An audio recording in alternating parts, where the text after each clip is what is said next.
بسم اللہ الرحمن الرحیم. Hello and welcome to my YouTube channel the historian. Indo Pak history lectures کے سلسلے میں آج ہم اپنی ویڈیو کی پارٹ نمبر 3 میں ہم پڑھیں گے برٹش ایڈمنسٹریشن ان انڈیا. یعنی انڈیا میں مکمل کنٹرول حاصل کرنے کے بعد تاج برطانیہ نے حکومت چلانے کے لیے چند اقدامات اٹھائے جو یہاں پر نیچے دیے گئے ہیں.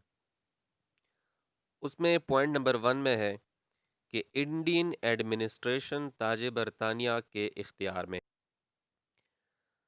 اور تاج برطانیہ نے ایک سیکرٹری آف اسٹیٹ کو اپوائنٹ کیا جو برٹش کابینہ کا ممبر تھا، جو تاج برطانیہ کے احکامات کو لاگو کرتا تھا.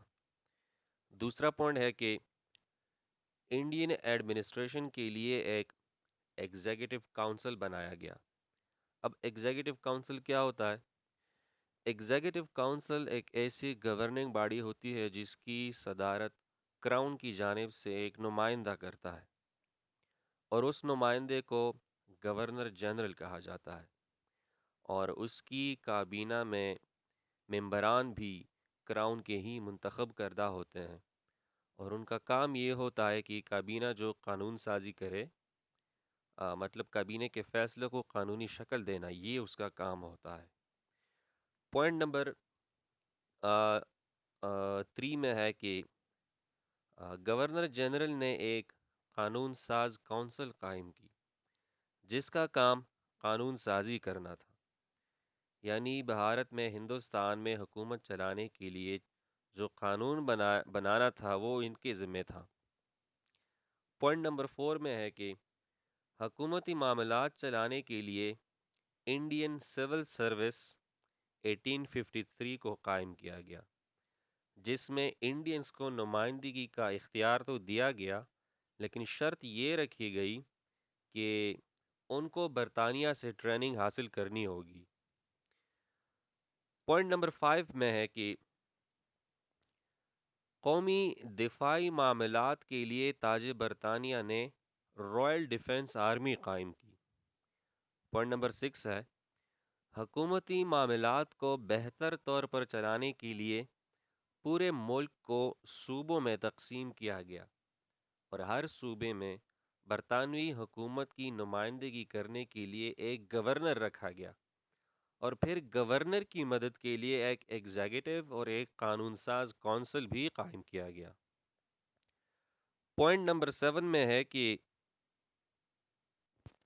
قانون کی فراہمی کے لیے جوڈیشری قائم کی گئی، اور آخری اپیل نظرثانی کے لیے برطانوی نجی کونسل میں دائر کی جانی تھی. اس کا پوائنٹ نمبر 8 ہے کہ شاہی ریاستوں کے اختیارات انہی کے پاس محفوظ رہیں گی، اور تاج برطانیہ ان سے ان کے اختیارات نہیں چھینیں گی.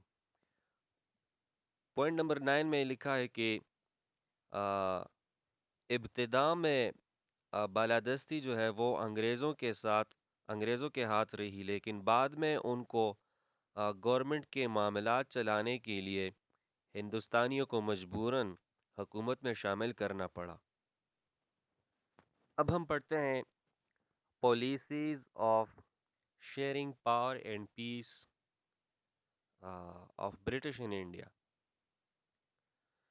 ہندوستان میں اثر رسوخ بڑھانے کے لیے حکومت برطانیہ نے چند اصول اختیار کیے جن کا ذیل میں ہم ذکر کرتے ہیں.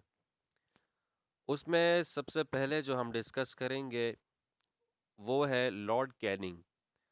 لارڈ کیننگ سن 1858 سے لے کر 1862 تک ہندوستان کے وائس رائے رہے. انہوں نے اپنا زیادہ تر وقت جنگ آزادی کے دوران گزارا. جنگ آزادی کے دوران برطانیہ کو کافی جانی اور مالی نقصان بھی پہنچا. حکومت برطانیہ اس کا سخت سے سخت بدلہ لینا چاہتی تھی، لیکن لارڈ کیننگ نے امن کی پالیسی اختیار کی، یہاں تک کہ حکومت برطانیہ کے نام ایک پیغام میں انہوں نے یہاں تک لکھ دیا کہ جب تک وہ زندہ ہیں وہ کبھی بھی جنگ آزادی کا بدلہ ہندوستانیوں سے نہیں لیں گے.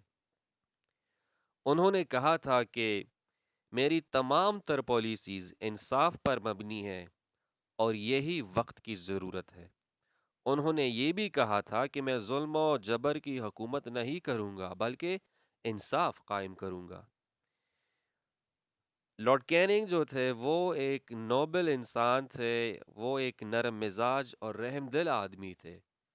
ان کے انہی رحم دلانہ پالیسیوں کی بدولت حکومت برطانیہ نے ان کو واپس طلب کر لیا، جس پر انہوں نے حکومت برطانیہ کے نام پیغام میں لکھا کہ میری پالیسیاں رحم دلانہ ضرور ہیں لیکن ان سے تاج برطانیہ کی بالادستی کو کوئی خطرہ نہیں۔ تو یہ تھا آج کا ہمارا پارٹ نمبر 3۔ اگر آپ کو ویڈیو اچھی لگی ہو تو پلیز اس کو لائک کریں، چینل کو سبسکرائب کریں۔ بہت بہت شکریہ۔ اللہ حافظ۔